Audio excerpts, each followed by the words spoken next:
Hello, and welcome to Wealth Matters, where we discuss the opportunities and challenges of preserving and managing wealth. The show is presented to you by Gasowitz Frankel, a law firm dedicated to resolving disputes involving your wealth, whether through your will, your trust, your business, or your investments. For news, pictures, and tips, go to our website at gasowitzfrankel.com or follow us on Twitter at Estate Dispute. Our show's hashtag is Wealth Matters. Today, Adam Gasowitz, myself, and Robert Port are going to have a roundtable discussion about lessons from the trenches, how to avoid family disputes over money, estates, and businesses. Adam, let's start off with you. Why don't you tell us a little bit about the differences for Gasowitz Frankel and how we face a lot of family disputes?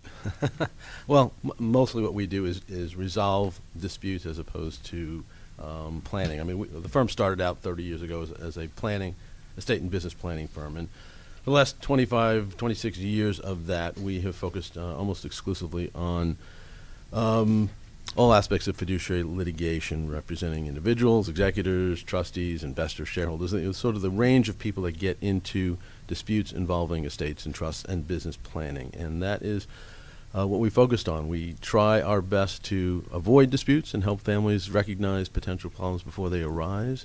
And when that can't be done in advance, we try our best to resolve them before they become a big mess. So here at Wealth Matters, we try to talk about issues that people can think about and hopefully plan well for the future.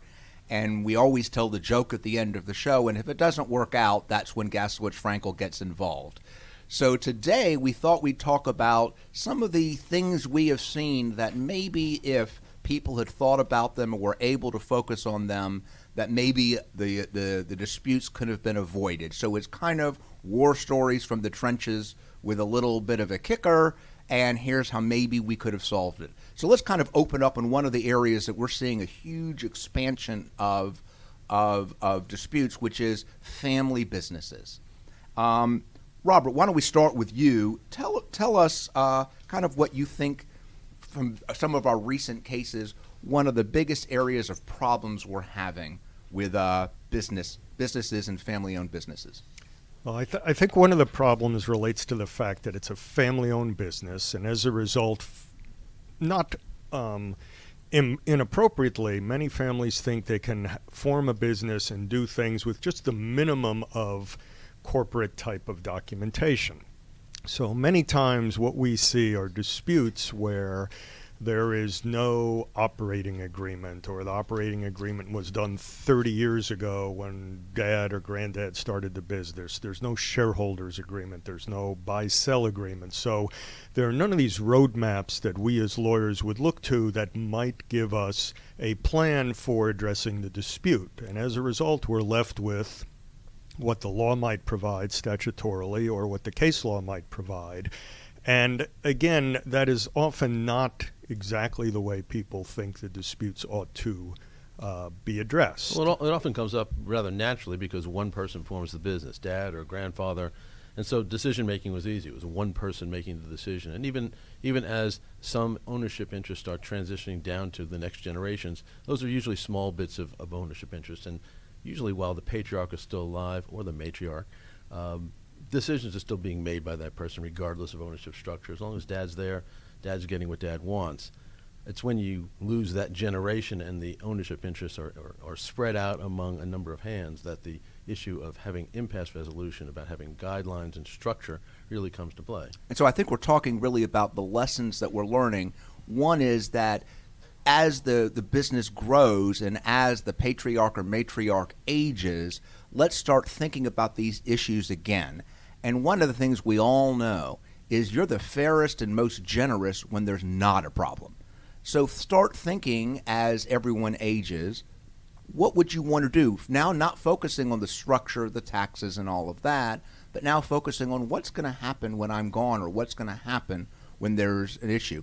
Yeah, the problem is that fairness often translates into I want my kids to share in the business equally. Or I want, my main asset is the business, so I'm going to give it a third to each of my children. And how do you do that when one of the kids who may, when I say kid, this may be a 50 or 60-year-old adult who already has children of their own, is involved in the business, and another kid lives in Alaska and is fishing, and another kid is not involved in the business. How do you give a business when the interests of the various parties is different? But you're right, it's often a large asset. Well, this is where a lot of the planning comes in, and this is where good estate and financial planners are invaluable. It is hard to structure a transition of business when the business is the main asset, and so you sometimes have to be creative. I mean, what we see after the fact is stock is spread out all over the place because it was divvied up for tax purposes. But if what you're trying to do is make sure the business ends up controlled by one person, but the value is shared by others, if there aren't other assets, you've got to be creative in how you either structure the distributions out of the business or the management structure within the business. And this is where business planners and estate planners should take a less passive role in deciding how the business ought to be done. So Robert, let me ask this question to you. That what I hear Adam saying is, if you can monetize or figure out a way to equalize things between the insiders and the outsiders, that might go a long way to avoiding disputes. Tell the listeners some of the areas where there's been either good monetization or bad monetization. What could the families do?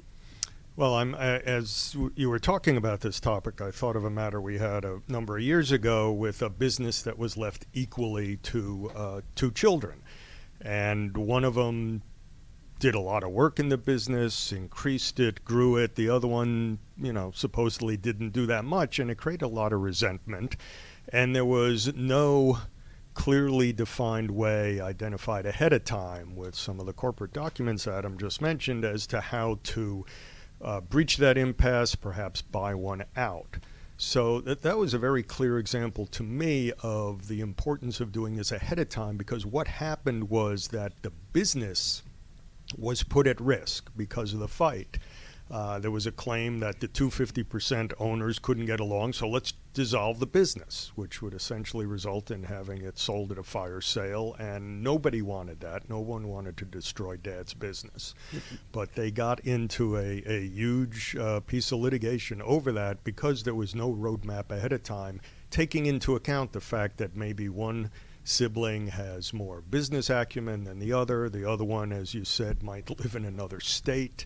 The other one may do nominal work or not really have any business sense. Yeah, the problem is you've got to deal with the family issues, the emotional issues that go along with what ownership represents. If Dad really wants his assets to be split 50-50, but one child is clearly better able to run the business and maybe has been running the business. It's not enough just to say that child should run the business. We'll set up the structure that way. You've got to have enough communication between the two to explain that this is how we're going to do it. This is why we're doing it this way. If you have concerns, family members, let's discuss those now and let's see if we can address those concerns in a different way. But the business has to have some sort of management structure to avoid the potential fights that businesses like this get into. Right, and that's where good business planning ahead of time comes into place. Yeah, the discussions that Adam just had should be done on the initiation of discussing how the business is going to be transferred. But fully a third of the cases we deal with, and we've dealt with thousands of estate and trust disputes over the years, fully a third of them deal with the transition of businesses to the next generation that weren't done properly. Or transition of wealth. Transition of wealth. But a lot of times there are businesses involved, and it is great to say you should talk to your business planner or financial planner to structure this better, but the reality is it doesn't always happen because you can be a great business planner, a great tax attorney, but you're not always aware in those roles of the kinds of problems that can flow from this structure or that. You're usually very aware of how to transition it in the best tax way possible. And so sometimes it takes a team of people, one of whom maybe is an estate litigator, who can stress test a plan of division so that you can think about these kinds of issues and not just the tax consequences or the ownership issues. So I'm hearing a common theme from both of you, and it really is true in virtually every family dispute. We work together. Dispute. That's why the themes are similar. You and I look and sound alike, don't Yes, we? we do. One of the things is that you really have to talk about it often. So if you're starting off and you've created the entities or the structure, that's normally an inception event. It might be when the patriarch created the event. It may have been a structure created for tax planning, so the focus really wasn't really what was going to happen in the future. But over time, and I think this is often difficult in families, you actually need to talk about the realities. So when dealing with estate planning, and I talk to families that are doing complicated estate planning, I always say use life cycle events to revisit. Do you have adequate insurance? How's the business going? And what I'm saying, of course, is talk to everybody. And this is difficult for families, particularly the traditional family where you didn't talk about money.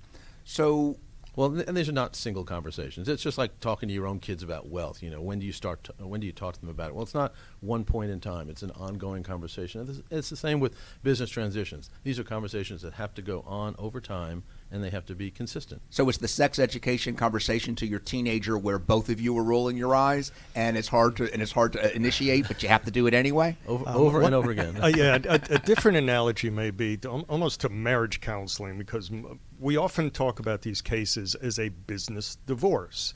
And of course, when people get married, no one is planning to get divorced.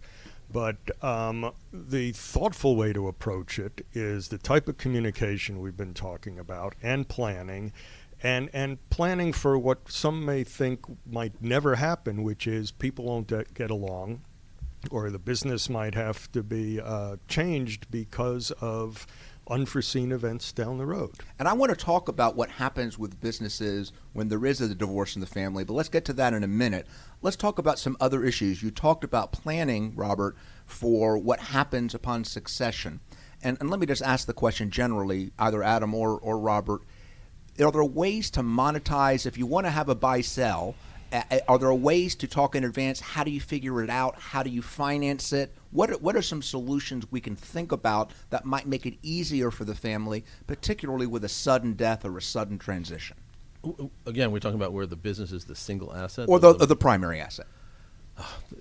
This is never an easy issue to solve. I mean, there are some ways to use life insurance. One child gets business interest, one child gets life insurance, assuming that death is what triggers the event in question.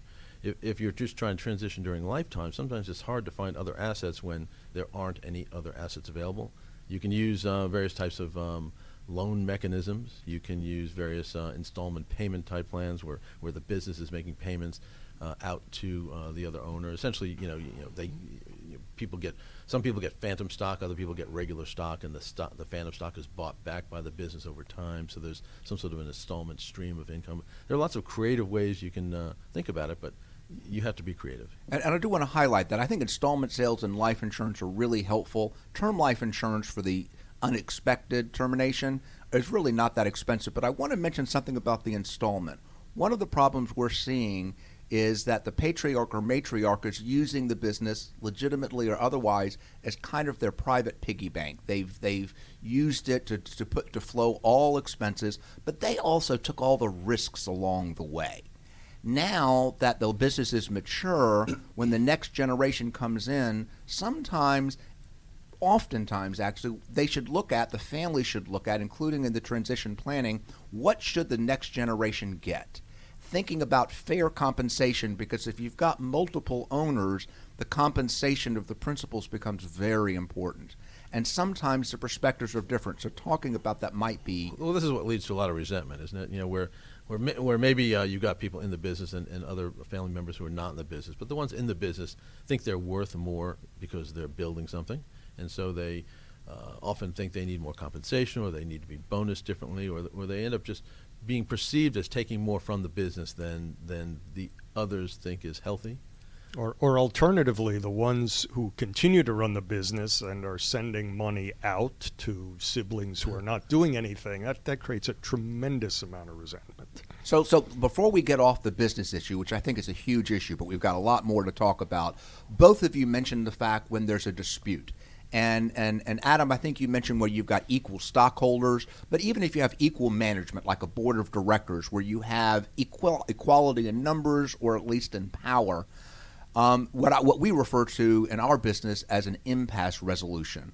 How do you deal with that? So this is an issue we often come up with, a co-leader, whether it be an officer or a fiduciary, the failure to have impasse resolution. What happens when you disagree? So within the business context, what are some of the ways you could, when you can't agree, you can solve that problem? Yeah, this is the problem. I mean, the laws of most states will provide you with an impasse resolution, which means you can go to court and dissolve the business, which is not ideal. You can do lots of different things. You can provide that certain categories of decisions, if there's an impasse on those, one person or the other will make those decisions. That sometimes works if you can actually clearly define different roles. A lot of times you got to put some sort of a third-party mechanism in or a third-party structure in where somebody can come in and make that decision. There's either an outside board member that can do it, or there's like the use of an independent board. Independent board. Or majority, that this person decides if there's deadlock. Sure. A lot of family businesses don't have outside boards or independent boards, but it's not a bad idea.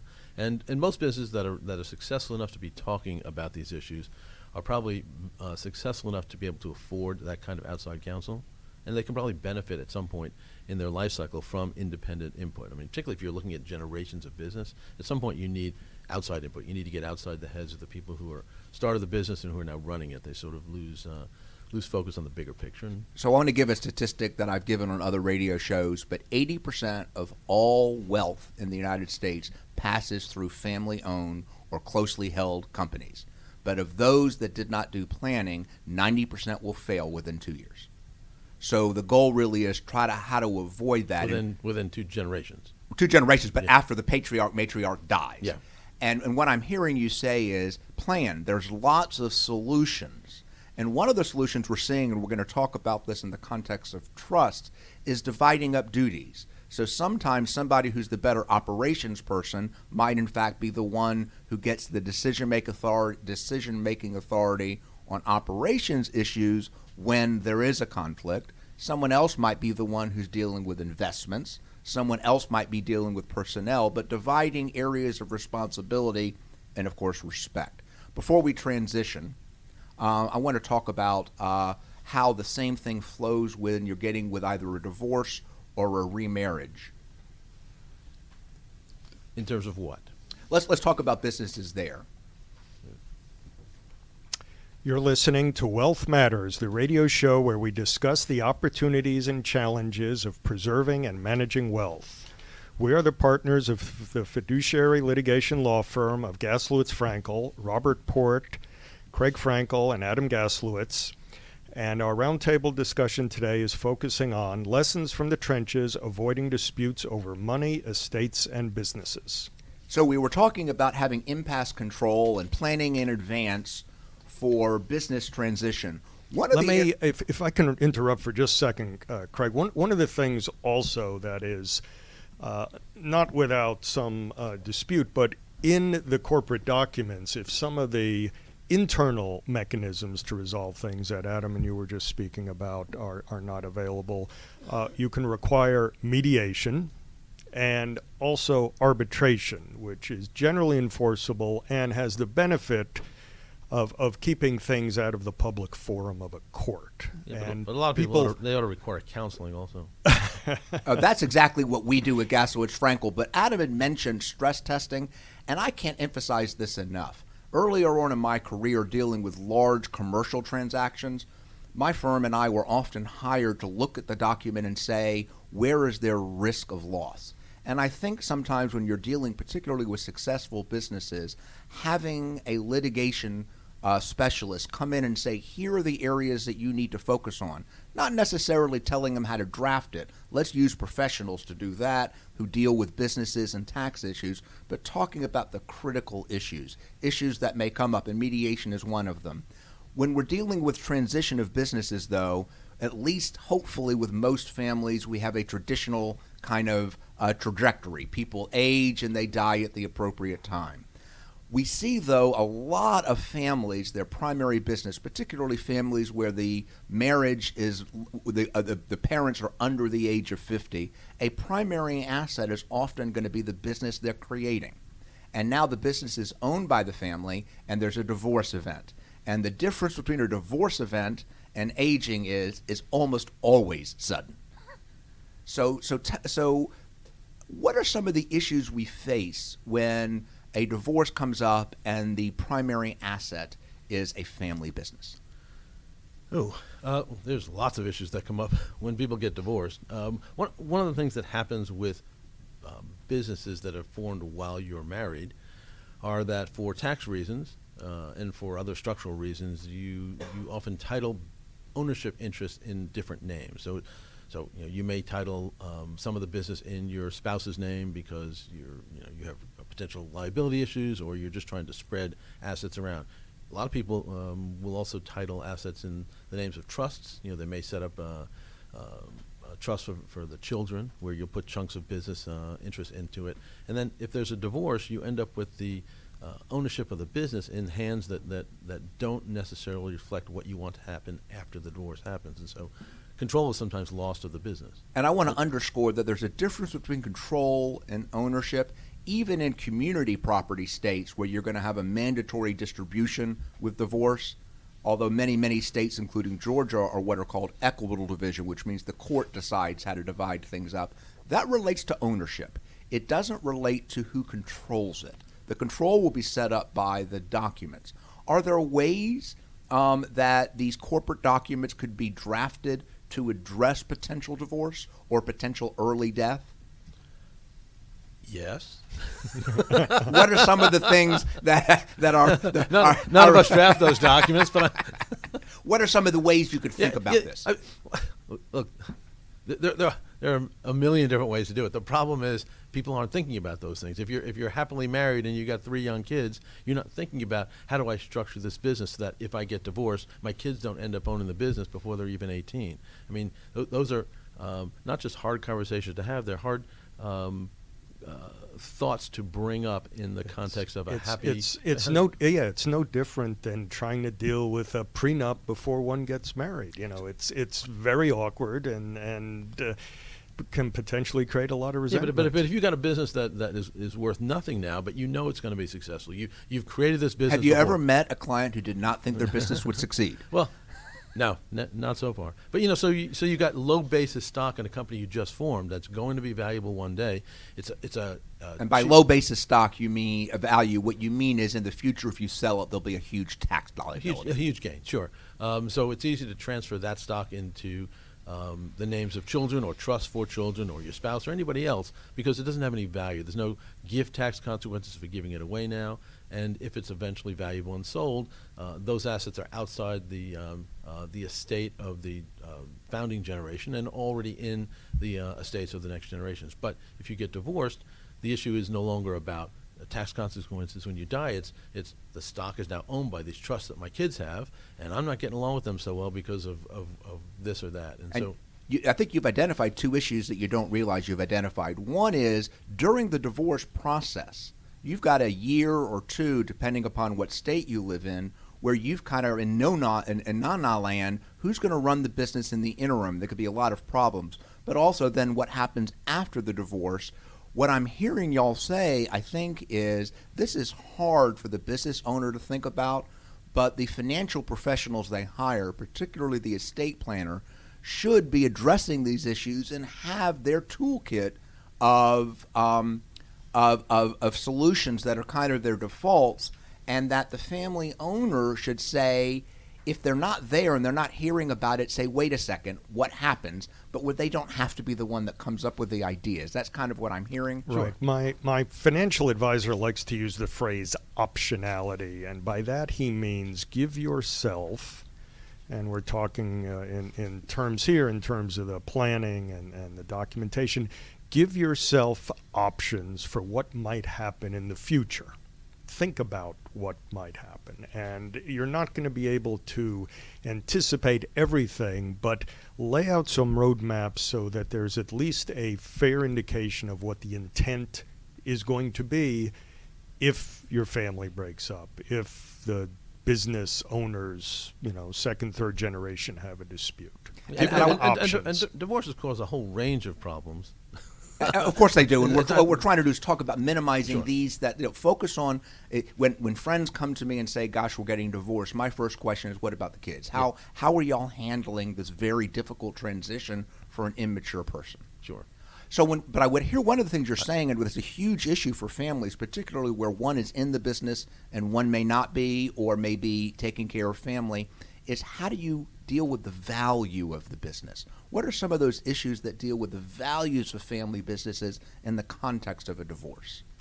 You're talking about monetary value, not Yes, I mean you've got a business that maybe where they've really invested all of their money, and now you're getting a divorce. You're going to have to really support now two, residences and two families, but you've still got this business that was growing and perhaps is not generating the income, and it's hard to monetize. What happens in a lot of those situations is, particularly when again the business is the main asset of the marriage, that you end up having one, by agreement as part of the divorce, one spouse is going to buy out the other.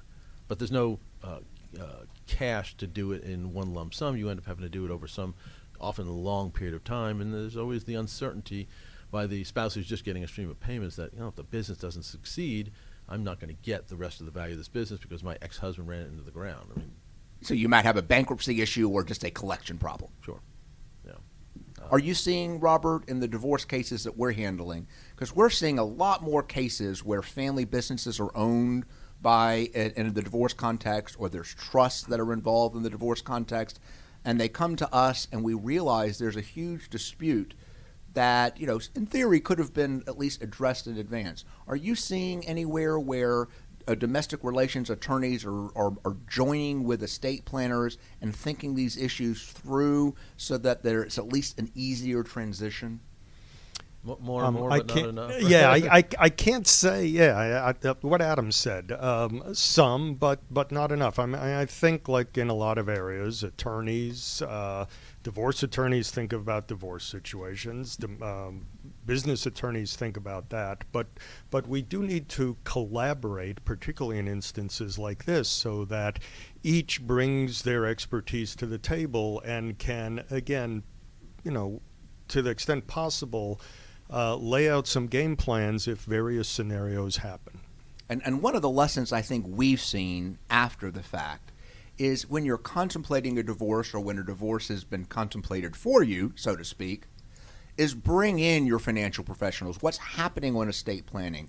What's happening on business transitions? As difficult as divorces are, the overwhelming majority, ultimately there's a voluntary agreement.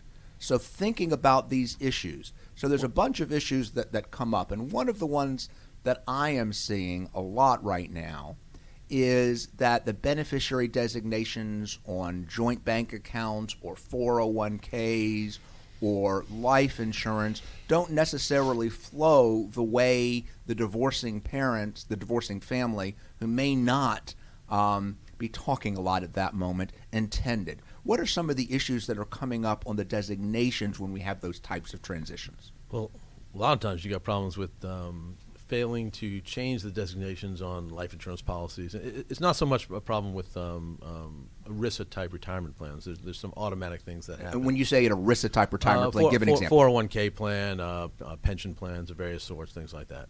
But life insurance is often different. Sometimes IRA accounts can be different, and there are various other types of accounts that have beneficiary designations that if they're not dealt with specifically, and very specifically in certain states, in the divorce settlement agreement, those become lingering issues down the road. So you get divorced, you get remarried, you never change your life insurance policy designation, and your ex-wife ends up inheriting your life insurance. Robert, does that sound familiar? Yes, we have a matter right now going on in that, and one of the things, and we've had lots of those over the years. Right. It's the third or fourth one that I know about over the last few years, and one of the things to keep in mind is we're in Georgia.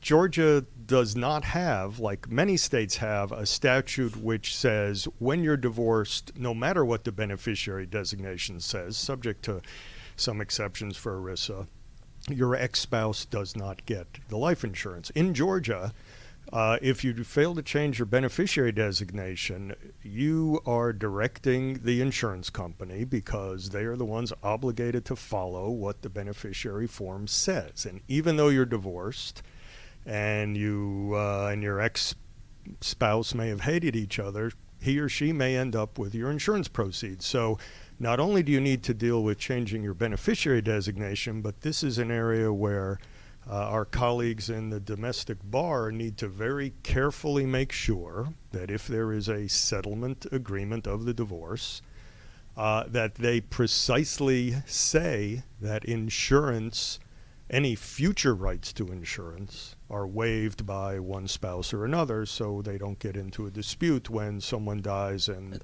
the designation has not been changed. And this is since people are thinking and trying to behave rationally and thoughtfully. I mean, there's lots of situations in divorces where that's not the behavior, and you've got we've had seen countless situations where one spouse or the other before a divorce will attempt to siphon off a lot of the marital assets into separate trusts.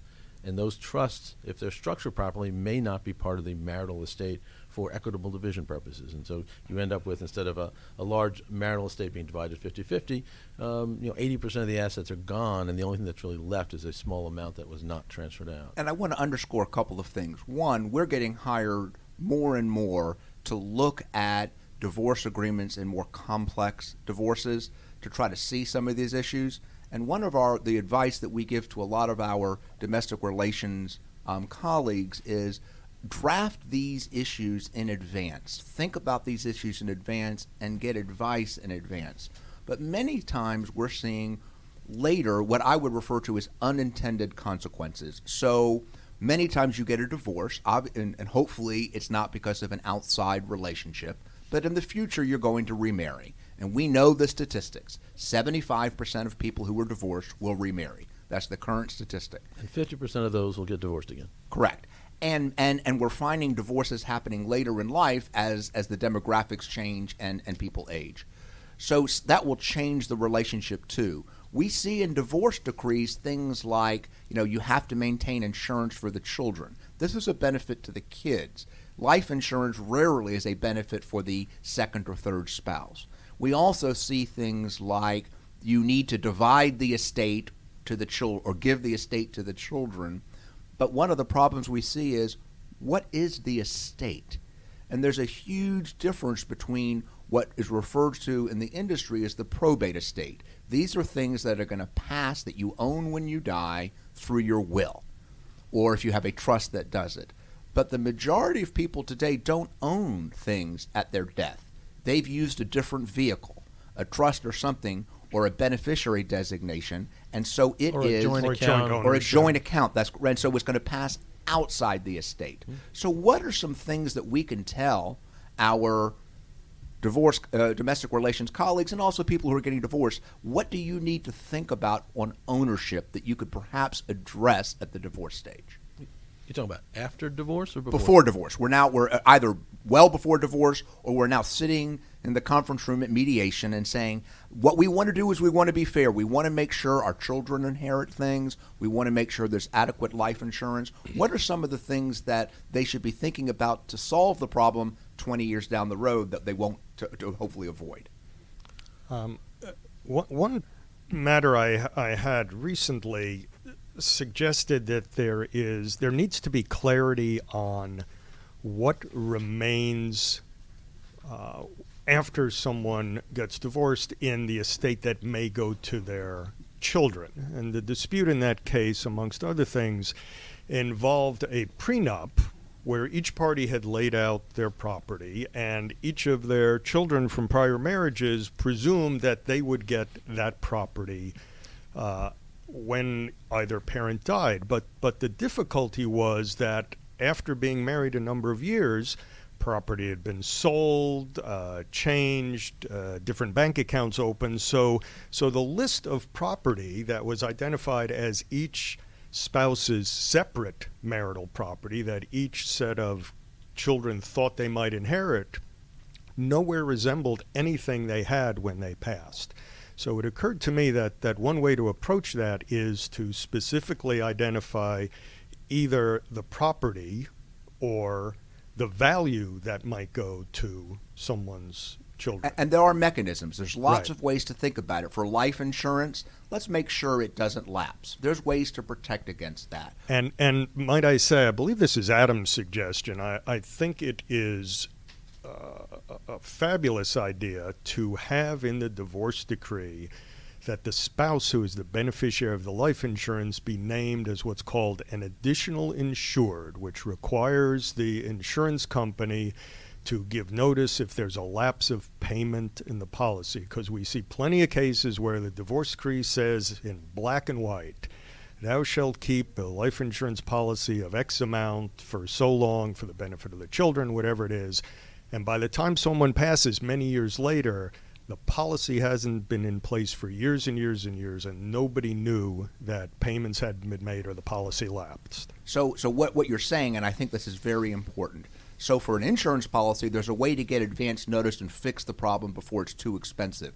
That's really the answer on all other issues. Figure out a way to disclose, mandatory disclosure when you have trigger events, sales of business, anything it is. Make sure that the divorced spouse gets notice so they have time to fix it quickly rather than 20 or 30 or 40 years later.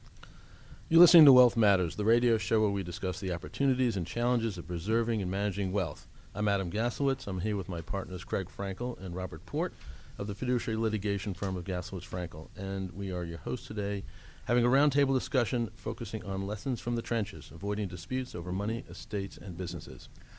You mentioned, Robert, joint accounts. This is an area that we see huge problems with. So tell our listeners what the problems are, some of the problems are with joint accounts. Well, what we often see is that an elderly client or elderly person who needs help with their finances might, as a matter of convenience, put a child or someone else on an account as a joint account holder with the theory that they'll help me pay bills. This will be useful for planning and efficiency. And what those folks don't realize is that no matter what their will might say about where they might want those assets to go, the joint account is governed by the essentially contract. I think it's called a deposit agreement for a bank, right, and a brokerage agreement for a brokerage account. It's governed by the agreement that you have with the brokerage firm, with the bank, with the credit union. And once you pass on, whoever the other person is on the joint account gets that, no matter what your will says. So there are different ways and more appropriate ways to deal with that without messing up what may be your estate plan. And I do want to underscore a problem that we often see. Many times it'll be the checking account and a related brokerage account or savings account that are relatively small in amount that are being used to plan. But as the family ages, now we're starting to see sale of assets, primarily the house. And that money is put, perhaps intended to be temporary, or put into that account. And now it's large numbers. And you get a different issue. And what we find is oftentimes the family member who is put on who's put on the account was for convenience purposes because they're the ones that live the closest or doing the work. But over time, either the parent tells them or they feel that, gosh, they're entitled to more because they're the ones who did all of the work. So Adam, how could they avoid that when they go into the bank or the brokerage account and they say, I'd like to be on the account for convenience purposes? What should the bank or could the bank do?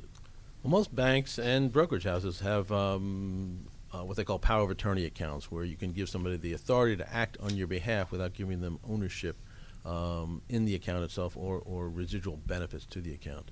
The problem is they don't generally offer that up. You've got to ask for it. I'm not sure why that is, but it's been a problem in the industry for a long time. It's just easier for the bank to give you the joint account application as opposed to... And our listeners should know that the reason that makes a difference is that the power you're given under a power of attorney ends at death. And as a result, you don't run into these problems with a joint account with right of survivorship. That power also carries with it certain fiduciary responsibility, so that you owe a duty to the person who has given you that power over their account, which can be enforced at some future point if there's been misbehavior. Right, and to just spin that out just a hair further, on a joint account, you may not have that fiduciary duty. In theory, both parties to that account have access to it and can do with those funds what they want. Even during life. And I do want to mention something about banks and financial institutions. As we start to consolidate our banks and they're being bought out and they become bigger and bigger, when you go into a normal customer goes into a bank, the person you're dealing with is often an early entry level banker who doesn't understand these issues necessarily, and they're dealing with a lot of issues. So it's not necessarily their fault, but it is a hard thing to do.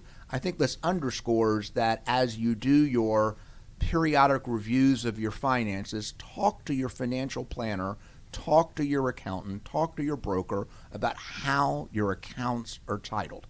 Adam, and Robert, you both mentioned powers of attorney. Explain to our listeners what a power of attorney is. Power of attorney is a document that gives an agent that you designate the ability to act on your behalf, either when you're unable to or sometimes when you are able to. Well, often they're used when someone is incapacitated and can no longer act for themselves. And the powers that are given are usually designated in the document itself, whether it's in the bank form document or a power of attorney that your attorney may have drafted for you. And I'm seeing, and we're seeing in our practice, a lot of powers of attorney. I know they have fiduciary duties, but we're seeing that after the principal, after the adult that dies, that it turns out that somebody used the power of attorney to abuse and to take advantage. I've heard that happens, yeah. And it happens a lot. What are some ways that the drafter of the power of attorney or the person giving a power of attorney can try to protect themselves? Oh, I think you should take this one, Craig.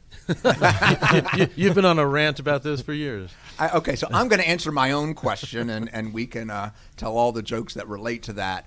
But I think one of the big issues is, and I think this really rings true with all fiduciary relationships, you can always put in a power of attorney two things that will really help. One is a disclosure requirement. So when you use a power of attorney the first time, particularly among families, you can require the agent to say, I'm using it. And to notify either designated people in the power of attorney or other family Correct, members. but you need to notify somebody more than just the person you're acting for, because they may not be able for whatever reasons. So notify either a third party or notify your brothers and sisters, and then provide an annual accounting. And that means keeping receipts. Yeah, the problem, of course, though, is there's no enforcement mechanism in a power of attorney. And that's the second point. Have an enforcement mechanism. And there's lots of ways to do it. What we're finding in our practice is if there's going to be a problem, the more secret it is, not only is it harder to find the problem, when you ultimately discover the problem, it's harder to solve. So if you have a mechanism for an accounting, as an example, a disclosure, then at least you're starting it early. If another example is if you're going to make a gift, something that is not in the ordinary course, that too should trigger disclosure. If I'm going to make a sale of the business, a sale of the house, a gift of a substantial amount, you got to tell people and give them an opportunity to say, hey, wait a second. And I think that applies to power of attorneys. And I'm going to shift now as we near the end of the show.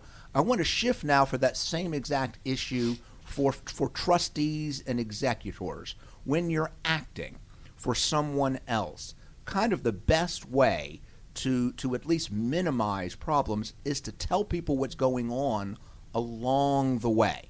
Sure. Transparency is key. Doesn't always work, but at least it helps. It doesn't always work, but it works better than lack of transparency. Right, because lack of transparency it just creates suspicion. Causes people to have suspicions, and their minds start thinking, well, I'm not being told anything. Something untoward must be happening with this money, the asset, the business, whatever it is. So disclosure, disclosure, disclosure. And I want to talk about disclosure when the fiduciary is acting. And a fiduciary is someone who steps in. It could be a trustee, it could be an executor, it could be the agent on a power of attorney, it could be an officer at a business, somebody who is managing an asset or money for the benefit of someone else. But before we get to that, and this is a setup, Adam, what is the number one thing we hear when somebody dies about their parent when they don't know where the money is? What do they think?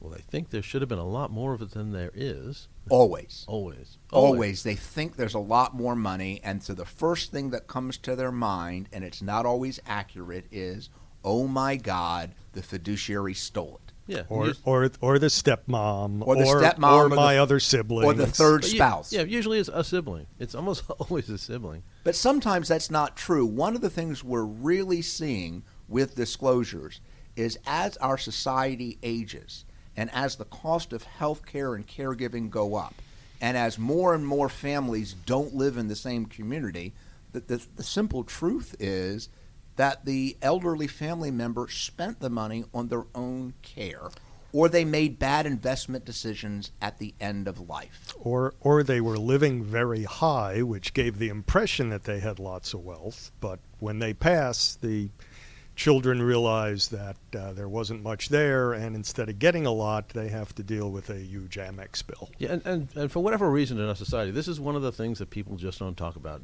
Communication about finances, about money among families, among friends, among anybody is the thing we just don't talk about. And it used to be there were 4 things you never talked about. It was politics, religion, sex, and money.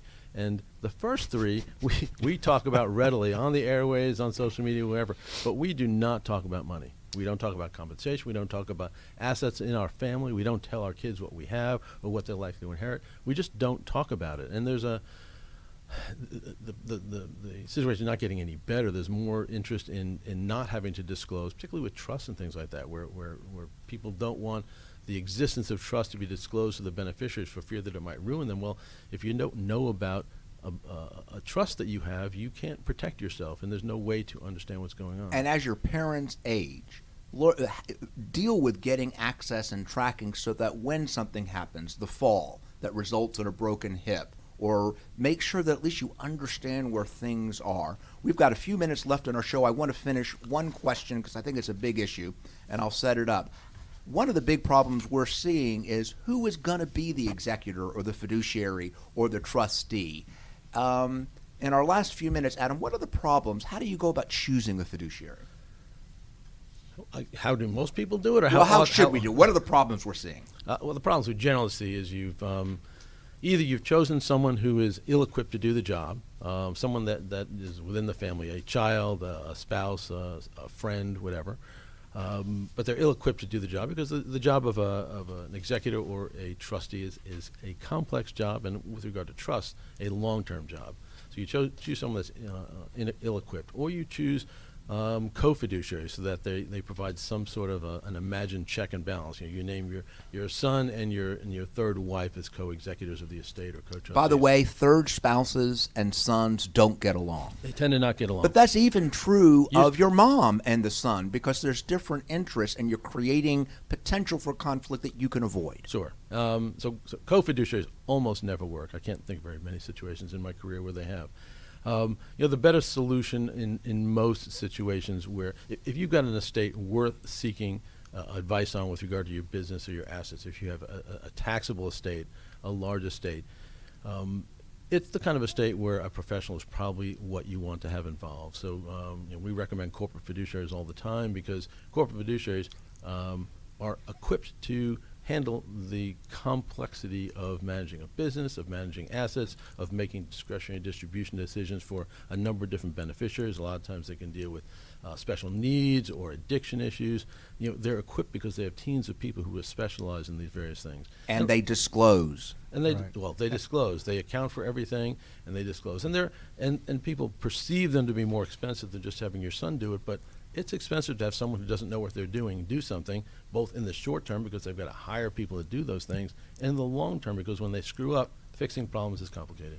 And just to close on the question of fees, yes, a lot of people are concerned about the fees they might pay a professional fiduciary, but I think one way to look at it is that those fees are essentially an insurance policy. They're not going to protect you from all risks, but it is a premium you pay to protect you from having a incompetent or otherwise person who you might select, all in good faith, handle these very important matters. So I can tell you that the firm's been around for over 30 years.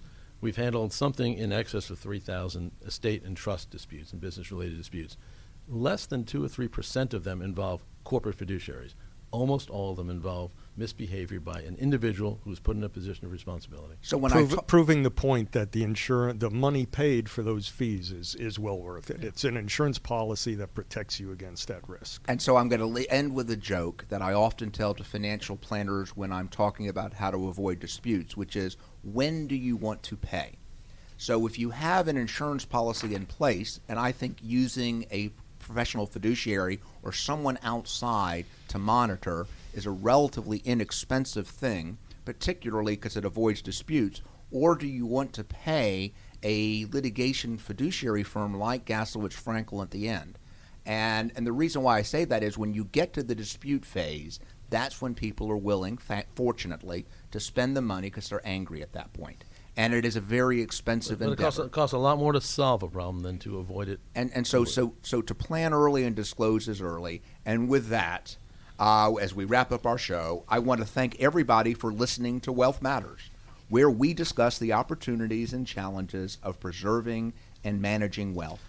Gaslowitz Frankel specializes in all aspects of fiduciary disputes, representing individuals, executors, trustees, investors, shareholders, and financial institutions and trustees in complex disputes involving wills, estates, trusts, guardianships, businesses, and securities. For more information about Gaslowitz Frankel and to download our ebook, Top 10 Tips on How to Avoid Estate Disputes, please go to our website at gaslowitzfrankel.com. And remember to follow us on Twitter at Estate Dispute and use our show's hashtag Wealth Matters.